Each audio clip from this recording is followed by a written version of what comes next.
చెప్పాలనుకుంటే Uber కార్స్ని aggregate చేసే company, Ola కార్స్ని aggregate చేసే కంపెనీ. కానీ ఓలా ఎంత ఇన్నోవేషన్ తీసుకొచ్చిందంటే ఓలా బైక్స్ని తీసుకొచ్చింది, ఓలా ఆటోస్ని తీసుకుని వచ్చింది. At one point of time Ola buses, Ola shuttles. That is exactly what we mean changing according to the needs of the market and needs of the customer. So మీరు ఏమి చేసినా, ఏ విధంగా చేసినా సరే మార్కెట్ని దృష్టిలో పెట్టుకోండి. మీ యొక్క ప్రోడక్ట్కి కానీ, మీ యొక్క ఆఫరింగ్ కానీ కొత్తదనాన్ని, ఇన్నోవేషన్ని ఏమి యాడ్ చేస్తున్నారో దాన్ని దృష్టిలో పెట్టుకోండి. ఎప్పుడైతే ఈ రెండు కలగలుస్తాయో యూ విల్ బికమ్ అన్స్టాపబుల్. ఇంకొక ముఖ్య విషయం కూడా ఉందండోయ్. నాది ఒకే ఐడియానే, నా ఫ్రెండ్ది ఒకే ఐడియానే, నాది ఏ విధంగా సక్సెస్ అవ్వాలి అని అనుకుంటే ఇది జాగ్రత్తగా గుర్తుపెట్టుకోండి.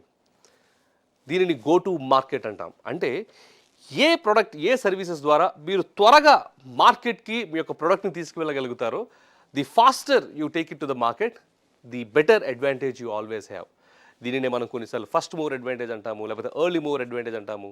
సో మీ గో టు మార్కెట్ అనేటువంటి స్ట్రాటజీ చాలా మరి సూక్ష్మంగా ఉండాలి.